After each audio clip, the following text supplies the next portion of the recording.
ಇವತ್ತು ನಾನು ಚಿಕನ್ ಅವಧಿ ದಮ್ ಬಿರಿಯಾನಿ ಮಾಡೋದನ್ನು ತಿಳಿಸ್ಕೊಡ್ತಾ ಇದ್ದೀನಿ. ಇವಾಗಿನವರೆಗೂ ನೀವು ತುಂಬ ತರಹದ ಬಿರಿಯಾನಿನ ಮಾಡಿರಬಹುದು, ಅಂದರೆ ಸ್ಪೈಸಿಯಾಗಿ ಮಸಾಲೆ ಜಾಸ್ತಿ ಇರುವಂಥ ಬಿರಿಯಾನಿ. ಈ ಅವಧಿ ಬಿರಿಯಾನಿ ಇದೆಲ್ಲ ಬಿರಿಯಾನಿಗಿಂತ ತುಂಬಾ ಡಿಫ್ರೆಂಟ್ ಆಗಿರುತ್ತೆ. ಯಾಕಂದರೆ ಇದರಲ್ಲಿ ಮಸಾಲೆ ಕಡಿಮೆ, ಜೊತೆಗೆ ಇದರ ಪರಿಮಳ ಆಗಿರ್ಬೋದು, ರುಚಿ ಆಗಿರ್ಬೋದು ಸಖತ್ತಾಗಿರುತ್ತೆ. ಹಾಯ್, ನೀವು ನೋಡ್ತಾ ಇದ್ದೀರಾ ಶಾನ್ ಕನ್ನಡ ಚಾನೆಲ್. ವಿಡಿಯೋ ಇಷ್ಟ ಆದರೆ ಪ್ಲೀಸ್ ಲೈಕ್ ಮಾಡಿ, ಹಾಗೆ ಫ್ರೆಂಡ್ಸ್ ಮತ್ತು ಫ್ಯಾಮಿಲಿಯವ್ರ ಜೊತೆಲಿ ಶೇರ್ ಮಾಡಿ. ಬನ್ನಿ ಈಗ ಹೇಗೆ ಮಾಡೋದು ಅಂತ ನೋಡೋಣ. ನಾನಿಲ್ಲಿ ಅರ್ಧ kg ಚಿಕನ್ನ ಚೆನ್ನಾಗಿ ತೊಳೆದು ರೆಡಿ ಮಾಡಿ ಇಟ್ಕೊಂಡಿದ್ದೀನಿ. ನೆಕ್ಸ್ಟ್ ಈಗ ಅಕ್ಕಿ ನೆನೆಸಿಟ್ಕೊಳ್ಬೇಕು. ನಾನಿಲ್ಲಿ ಬಾಸುಮತಿ ಅಕ್ಕಿ ಯೂಸ್ ಮಾಡ್ತಾ ಇದ್ದೀನಿ, ಇಂಡಿಯಾ ಗೇಟ್ ಬಾಸುಮತಿ ಅಕ್ಕಿ. ತುಂಬ ಜನ ಕೇಳ್ತೀರಲ್ವಾ ಯಾವ ಅಕ್ಕಿ ಯೂಸ್ ಮಾಡ್ತೀರಾ ಅಂತ, ಸೊ ಅದಕ್ಕೆ ತೋರಿಸ್ತಾ ಇದ್ದೀನಿ. 3 ಕಪ್ ಅಕ್ಕಿ ತೊಗೊಂಡಿದ್ದೀನಿ. ನೀವು ಬೇಕಿದ್ರೆ ಅರ್ಧ kg ಅಕ್ಕಿನೇ ತೊಗೊಳ್ಬೋದು. ನಾನಿಲ್ಲಿ 3/4 kg ತೊಗೊಂಡಿದ್ದೀನಿ. ಇದಕ್ಕೆ ನೀರು ಹಾಕ್ಬಿಟ್ಟು ಒಂದು 3-4 ಸಲ ಚೆನ್ನಾಗಿ ತೊಳೆದು 20 ನಿಮಿಷ ಮುಂಚೆ ನೆನೆಸಿಟ್ಕೊಳ್ಬೇಕು. ಈಗ ಗ್ಯಾಸ್ ಮೇಲೆ ಒಂದು ಪಾತ್ರೆ ಇಟ್ಕೊಂಡು 1/4 ಕಪ್ ಎಣ್ಣೆ, 1 ಟೇಬಲ್ ಸ್ಪೂನ್ ತುಪ್ಪ ಹಾಕ್ಕೊಳ್ಳಿ. ಎಣ್ಣೆ ಮತ್ತು ತುಪ್ಪ ಬಿಸಿ ಆದಮೇಲೆ 1 ಪೀಸ್ ಚಕ್ಕೆ, 5 ಏಲಕ್ಕಿ, 7ರಿಂದ 8 ಲವಂಗ ಹಾಕಿಬಿಟ್ಟು ಫ್ರೈ ಮಾಡ್ಕೊಳ್ತಾ ಇದ್ದೀನಿ. ಇದರ ಜೊತೆಗೆ ನಾನು ಸ್ವಲ್ಪ ನಟ್ಮಗ್ ಪೌಡರ್ ಕೂಡ ಹಾಕ್ಕೊಂಡಿದ್ದೀನಿ. ಅದಿದ್ದರೆ ಹಾಕ್ಕೊಳ್ಳಿ, ಇಲ್ಲಾಂದರೆ ಸ್ಕಿಪ್ ಮಾಡ್ಬೋದು. ಈಗ ದೊಡ್ಡ ಸೈಜಿಂದು ಒಂದು ಈರುಳ್ಳಿನ ಹಾಕಿಬಿಟ್ಟು ಐ ಫ್ಲೇಮಲ್ಲೇ ಒಂದು 3ರಿಂದ 4 ನಿಮಿಷ ಈರುಳ್ಳಿ ಬಣ್ಣ ಡಾರ್ಕ್ ಬ್ರೌನ್ ಆಗೋವರೆಗೂ ಫ್ರೈ ಮಾಡ್ಕೊಳ್ಬೇಕು. ನೀವೇನಾದರೂ 1 kg ಚಿಕನ್ ಬಿರಿಯಾನಿ ಮಾಡ್ತೀರಾ ಅಂದರೆ ಎಲ್ಲ ಪದಾರ್ಥಗಳನ್ನು ಡಬಲ್ ಮಾಡ್ಕೊಳ್ಬೇಕು. ನೋಡಿ, ಈರುಳ್ಳಿ ಬಣ್ಣ ಈ ರೀತಿ ಚೇಂಜ್ ಆಗಿದ ತಕ್ಷಣ ಇದಕ್ಕೆ ತೊಳೆದಿಟ್ಕೊಂಡಿರುವಂಥ ಚಿಕನ್ ಪೀಸಸ್ನ ಹಾಕ್ಕೊಳ್ತಾ ಇದ್ದೀನಿ. ನೆಕ್ಸ್ಟ್ ಈಗ 2 ಟೇಬಲ್ ಸ್ಪೂನ್ ಶುಂಠಿ ಬೆಳ್ಳುಳ್ಳಿ ಪೇಸ್ಟ್ ಹಾಕ್ಬಿಟ್ಟು ಐ ಫ್ಲೇಮಲ್ಲೇ ಒಂದು 2 ನಿಮಿಷ ಚಿಕನ್ ಜೊತೆಗೇ ಮಿಕ್ಸ್ ಮಾಡ್ಕೊಳ್ತಾ ಫ್ರೈ ಮಾಡ್ಕೊಳ್ಬೇಕು. ಈಗಾಗಲೇ ನಮ್ಮ ಚಾನಲಲ್ಲಿ ಶುಂಠಿ ಬೆಳ್ಳುಳ್ಳಿ ಪೇಸ್ಟ್ ಮಾಡೋದು ಯಾವ ರೀತಿ, ಸ್ಟೋರ್ ಮಾಡೋದು ಯಾವ ರೀತಿ ಅಂತ ವಿಡಿಯೋ ಹಾಕಿದ್ದೀನಿ. ಆ ವಿಡಿಯೋ ಲಿಂಕ್ ಬೇಕಿದ್ರೆ ಡಿಸ್ಕ್ರಿಪ್ಷನ್ ಬಾಕ್ಸಲ್ಲಿ ಕೊಟ್ಟಿರ್ತೀನಿ, ನೀವು ನೋಡ್ಬೋದು. ನೋಡಿ, ಕರೆಕ್ಟಾಗಿ 2 ನಿಮಿಷ ಫ್ರೈ ಮಾಡಿಕೊಂಡು ಈಗ 1.5 ಟೇಬಲ್ ಸ್ಪೂನ್ ಅಚ್ಚ ಖಾರದ ಪುಡಿ ಹಾಕ್ಕೊಳ್ತಾ ಇದ್ದೀನಿ. ನೀವು ಖಾರ ಜಾಸ್ತಿ ಇಷ್ಟಪಡ್ತೀರಾ ಅಂದರೆ ಇನ್ನೂ ಸ್ವಲ್ಪ ಹಾಕ್ಕೊಳ್ಬೋದು. ಜೊತೆಗೆ ರುಚಿಗೆ ತಕ್ಕಷ್ಟು ಉಪ್ಪು ಹಾಕ್ಬಿಟ್ಟು ಮತ್ತೆ ಐ ಫ್ಲೇಮಲ್ಲೇ ಇದನ್ನು ಚೆನ್ನಾಗಿ ಮಿಕ್ಸ್ ಮಾಡ್ಕೊಳ್ಬೇಕು. ಈಗ ಗ್ಯಾಸ್ ಫ್ಲೇಮ್ನ ಕಡಿಮೆ ಮಾಡಿಬಿಟ್ಟು ಒಂದು ಲಿಡ್ನ ಕ್ಲೋಸ್ ಮಾಡಿ ಮೀಡಿಯಮ್ ಫ್ಲೇಮಲ್ಲೇ 5 ನಿಮಿಷ ಬೇಯಿಸ್ಕೊಳ್ಬೇಕು. ನೋಡಿ, ಕರೆಕ್ಟಾಗಿ 5 ನಿಮಿಷ ಆದಮೇಲೆ ಚಿಕನಲ್ಲಿರುವಂಥ ನೀರಿನಂಶ ಎಲ್ಲ ಹೊರಗಡೆ ಬಂದಿರುತ್ತೆ. ಮತ್ತೆ ಒಂದು ಸಲ ಮಿಕ್ಸ್ ಮಾಡಿಬಿಟ್ಟು ಮೊಸರು ಹಾಕ್ಕೊಳ್ಬೇಕು. ಅರ್ಧ ಕಪ್ ಹಾಕ್ಕೊಳ್ತಾ ಇದ್ದೀನಿ. ಮೊಸರು ಹಾಕ್ಕೊಳ್ಳೋದಕ್ಕೆ ಮುಂಚೆ ಒಂದು ಸಲ ಚೆನ್ನಾಗಿ ಮಿಕ್ಸ್ ಮಾಡಿಬಿಟ್ಟು ಹಾಕ್ಕೊಳ್ಳಿ. ಅದರಲ್ಲಿ ಸ್ವಲ್ಪನೂ ಗಂಟು ಇರಬಾರ್ದು. ಈಗ 1 tablespoon kewra water, 1 tablespoon rose ವಾಟರ್ನ ಹಾಕಿಬಿಟ್ಟು ಮಿಕ್ಸ್ ಮಾಡ್ಕೊಳ್ತಾ ಇದ್ದೀನಿ. ಕೇವ್ರಾ ವಾಟರ್ ನಿಮಗೆ ಆನ್ಲೈನಲ್ಲಿ ಸಿಗುತ್ತೆ, ಚಿಕ್ಕದು 55 ರುಪೀಸ್ ಅಷ್ಟೇ. ಈ ಕೇವ್ರಾ ವಾಟರ್ ಹಾಕ್ಕೊಳ್ಳೋದ್ರಿಂದ ಬಿರಿಯಾನಿಗೆ ತುಂಬ ಒಳ್ಳೆಯ ಪರಿಮಳ ಬರುತ್ತೆ, ಸೊ ಅದಕ್ಕೋಸ್ಕರ ಹಾಕ್ಕೊಳ್ಳೋದು. ನಿಮಗೆ ಕೇವ್ರಾ ವಾಟರ್ ಸಿಕ್ಕಿಲ್ಲ ಅಥವಾ ಇಲ್ಲ ಅನ್ನೋ ಹಾಗಿದ್ರೆ ಬೇಕಿದ್ರೆ ರೋಸ್ ವಾಟರೇ ಹಾಕ್ಕೊಳ್ಬೋದು. 2 ಟೇಬಲ್ ಸ್ಪೂನ್ ಹಾಕ್ಕೊಳ್ಳಿ. ಈಗ ಮತ್ತೆ ಲಿಡ್ನ ಕ್ಲೋಸ್ ಮಾಡಿ ಲೋ ಫ್ಲೇಮ್ನಲ್ಲೇ 5 ನಿಮಿಷ ಇದನ್ನು ಕುದಿಯೋದಕ್ಕೆ ಬಿಡಬೇಕು. ಕರೆಕ್ಟಾಗಿ 5 ನಿಮಿಷ ಆದಮೇಲೆ ಒಂದು ಸಲ ಮಿಕ್ಸ್ ಮಾಡಿಬಿಟ್ಟು ಅರ್ಧ ಕಪ್ ಹಾಲು ಹಾಕ್ಕೊಂಡು ಮಿಕ್ಸ್ ಮಾಡ್ಕೊಳ್ತಾ ಇದ್ದೀನಿ. ಈಗ ಇದನ್ನು ತುಂಬ ಹೊತ್ತು ಕುದಿಸ್ಕೊಳ್ಬಾರ್ದು.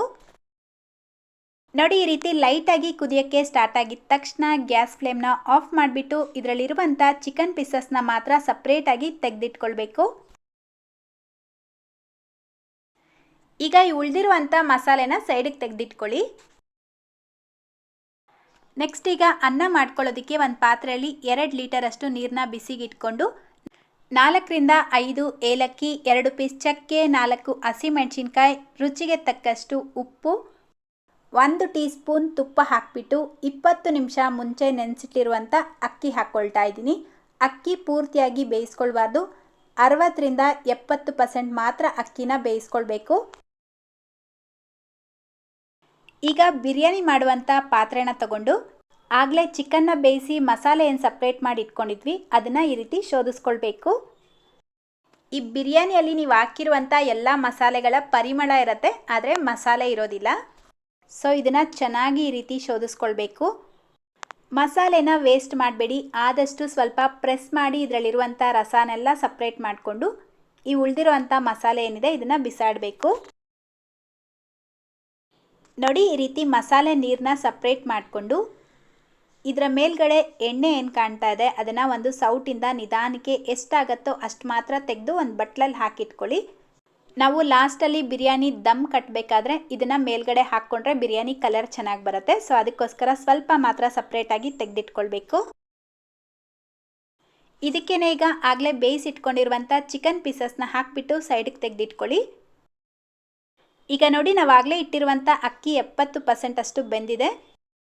ಇದರಲ್ಲಿ ನಾವು ಹಾಕಿರುವಂಥ ಏಲಕ್ಕಿ, ಹಸಿಮೆಣಸಿನ್ಕಾಯಿ, ಚಕ್ಕೆನೆಲ್ಲ ತೆಕ್ಕೊಳ್ಬೇಕು.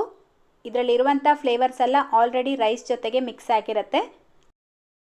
ನೋಡಿ ಕರೆಕ್ಟಾಗಿ 60-70% ಮಾತ್ರ ಅಕ್ಕಿನ ಬೇಯಿಸ್ಕೊಳ್ಬೇಕು, ತುಂಬ ಜಾಸ್ತಿ ಬೇಯಿಸ್ಕೊಳ್ಬಾರ್ದು.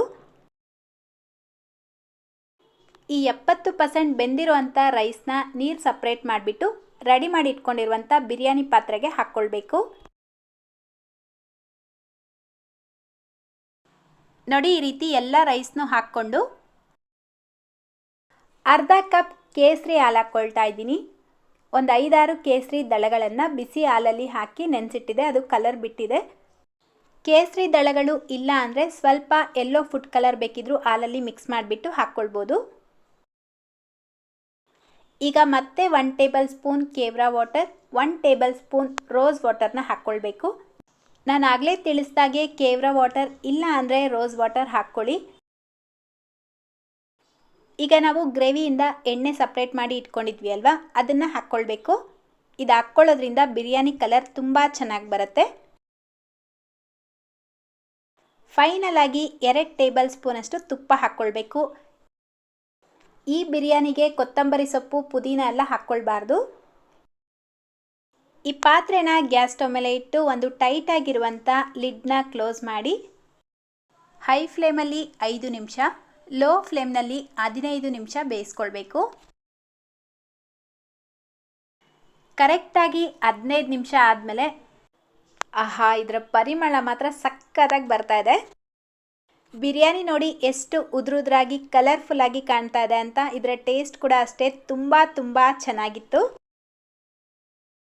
ಅಷ್ಟೇ, ಈಗ ಇದನ್ನು ಜಾಸ್ತಿ ಮಿಕ್ಸ್ ಮಾಡ್ಕೊಳ್ದಿರ ಲೇಯರ್ ಆಗಿ ತೆಗೆದು ಒಂದು ಪ್ಲೇಟ್ಗೆ ಹಾಕಿಬಿಟ್ಟು ಸರ್ವ್ ಮಾಡಿ. ನೀವು ಬೇಕಿದ್ರೆ ಇದರ ಜೊತೆಗೆ ಪ್ಲೇನ್ ಗ್ರೇವಿ, ಚಿಕನ್ ಸಾಂಬಾರ್ ಅಥವಾ ರಾಯ್ತಾ ಬೇಕಿದ್ರೂ ಸರ್ವ್ ಮಾಡ್ಬೋದು. ಸೊ ಇವತ್ತಿನ ಈ ಟೇಸ್ಟಿ ಆ್ಯಂಡ್ ಡಿಫ್ರೆಂಟ್ ಆಗಿರುವಂಥ ಅವಧಿ ಚಿಕನ್ ದಮ್ ಬಿರಿಯಾನಿ ನಿಮ್ಮೆಲ್ಲರಿಗೂ ಇಷ್ಟ ಆಗಿದೆ ಅಂತ ಅಂದ್ಕೊಳ್ತೀನಿ. ಇಷ್ಟ ಆಗಿದ್ರೆ ಪ್ಲೀಸ್ ನಿಮ್ಮ ಮನೆಗಳಲ್ಲಿ ಟ್ರೈ ಮಾಡಿ. ನಿಜವಾಗ್ಲೂ ಈ ರೆಸಿಪಿ ನಿಮ್ಗೆ ಇಷ್ಟ ಆಗುತ್ತೆ. ವಿಡಿಯೋಗೆ ಲೈಕ್ ಮಾಡಿಲ್ಲ ಅಂದರೆ ಲೈಕ್ ಮಾಡಿ, ನಿಮ್ಮ ಫ್ರೆಂಡ್ಸ್ ಮತ್ತು ಫ್ಯಾಮಿಲಿಯವ್ರ ಜೊತೆಗೂ ಈ ವಿಡಿಯೋನ ಶೇರ್ ಮಾಡಿ. ಇದೇ ರೀತಿ ಮತ್ತೊಂದು ಟೇಸ್ಟಿಯಾಗಿ ಡಿಫ್ರೆಂಟ್ ಆಗಿರುವಂಥ ರೆಸಿಪಿಯೊಂದಿಗೆ ಸಿಗೋಣ. Thank you.